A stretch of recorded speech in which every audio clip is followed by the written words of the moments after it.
not running for office, Bill. I'm answering a question on a television show. If I wasn't answering the same but the reason why you're on a television show is because you're a known strategist. So when we're asking for your strategy, and your strategy seems to be to tell the voters you don't know what you're talking about, and I don't think that's a good way to get elected. And I'm not a strategist. So Bill Maher has James Carville on his show, and right out the gate, he has to check this man. Because Carville's sitting there acting like he's just some guy giving his opinion, and Maher's like, no, you're a strategist. That's literally why you're here. And your strategy is to tell voters they're wrong? I mean, that's your play? That's exhausting. Let's get into this because it only gets worse. James, you famously said it's the economy, stupid, but voters seem to be responding to positive economic news. Voters don't seem to be responding to positive economic news in the polls. How do you explain this? Well, you know, you got 60% of the Republicans that believe the Earth is 6,000 years old. Oh, that's not a good answer. I'm just saying, you say the polls, right? You look at 5.6% growth. All right, by any record, now if people don't feel it, and I think we should have made a change. You and I agree on that, and I don't know how much of it is that they can't see beyond the president. I mean, the cost of living has hurt people, but you just can't look at this economy and go out and say this is a bad economy. That's impossible. But that's not really what you want to tell the voters. Well, but I'm not running for office, Bill. I'm answering a question on a television show. If I wasn't answering the same the reason why you're on a television show is because you're a known strategist. So when we're asking for your strategy, and your strategy seems to be to tell the voters you don't know what you're talking about, and I don't think that's a good way to get elected. And I'm not a strategist. I would not say that. But you can't. You just said it to me.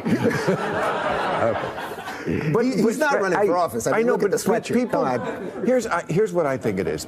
Bill Maher asks a basic question about the economy, and Carville immediately starts rambling about Republicans believing the Earth is 6,000 years old. I mean, what are we even doing here? It's such a lazy, weird dodge. Even Bill is sitting there like, that's a terrible answer, James, because it is. It's a total non sequitur. Then he tries to pivot and says the economy is actually great. It's just that people don't feel it. Right, okay. So your strategy as a legendary political mastermind is just to tell voters they're too stupid to realize how good they have it? That's literally his pitch. And when Bill calls him out on how insulting that is, Carville pulls the ultimate cop-out. Well, I'm not running for office. Give me a break. You're on the show specifically because you're a strategist. You can't act like your opinion doesn't matter the second your logic falls apart. It's just so condescending. He basically admits he thinks the voters are wrong, then gets mad when Bill points out that telling people they're wrong is a garbage way to win an election. It's exhausting. These people are so stuck in their own bubbles, they can't even see how out of touch they sound. The things that, like, you can cite the statistics, and yes, inflation is going down, it's going in the right direction, but the things that people buy every day in this country, bullets, eggs, gas. Gas is down. Not here. I'm just telling you, the price of gas. Yes, we produce more, we pump more oil than we ever have in history. Anywhere. We pump more oil in Saudi Arabia. All right, just so you know that. But if you ask people, do you think that the Democrats and Biden is, oh yeah, of course he is, 100%. I can't, the fact that people believe something doesn't make it a fact. There's a big story in the Wall Street Journal today. The crime rate has dropped significantly. Try to argue with someone, but the crimes per 100,000, I think, was 738, and you're down to 362 or something like that. You got to sit here and act like I'm a factual klutz because somebody believes something that's not true. I don't buy that. Okay. Well, then we'll move on. Okay. Mike.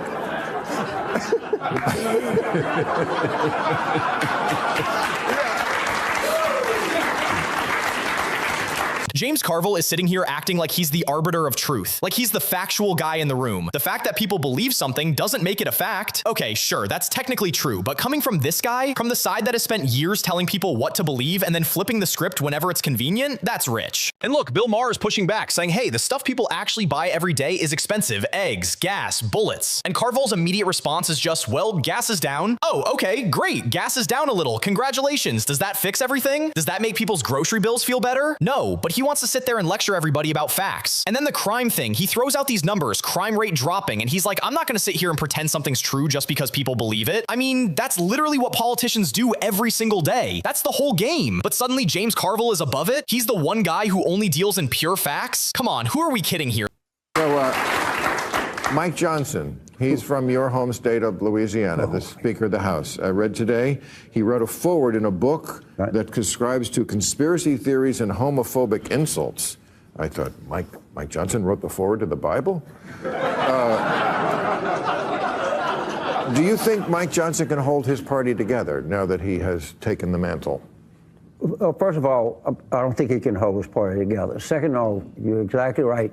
Mike Johnson and what he believes is one of the greatest threats we have today to the United States. I promise you, I know these people. Well, you're talking about Christian nationalism. Absolutely. Talking about this is a bigger threat than Al-Qaeda to this country. And let me tell you something. They're Speaker of the House. They got probably at least 2 Supreme Court justices, maybe more. Right? Don't kid yourself. And people in the press have no idea who this guy is, how he was formed, what the threat is, and this is a fundamental threat to the United States. It is a fundamental. They don't believe in the Constitution. They'll tell you that. Mike Johnson himself says, "What is democracy but 2 wolves and a lamb having lunch?" That's what they really, really, really believe. And to say, "Oh, come on, man, that's just some crazy shit." No. They believe that. And they're coming, and they've been doing it forever. They're funded. They're relentless. And, they probably won't win for a while, but they might. This is honestly just embarrassing to listen to. James Carville is sitting there dead serious saying that Christian nationalists are a bigger threat to the country than Al-Qaeda. I mean, what? Al-Qaeda? The people who actually, flew planes into buildings and murdered thousands of people? We're comparing them to Mike Johnson now? It's just brain dead. I don't even have the energy to explain why that's so stupid. It's the woke mind virus in real time. He's acting like there's some secret, relentless invasion coming for the country, and it turns out he's just talking about people who go to church and have actual morals. Oh no, not the potluck people. They have principles. They follow a rule book. The horror. To be honest, look at the people running things right now who have zero moral compass. Would it really be so bad to have some people in charge who actually believe in something? Carville sounds completely unhinged, talking about wolves and lambs and they're coming. Relax, man. You're terrified of the Speaker of the House because he wrote a foreword? It's pathetic. It shows you exactly how broken these people's brains are that they fear a guy with a Bible more than literal terrorists.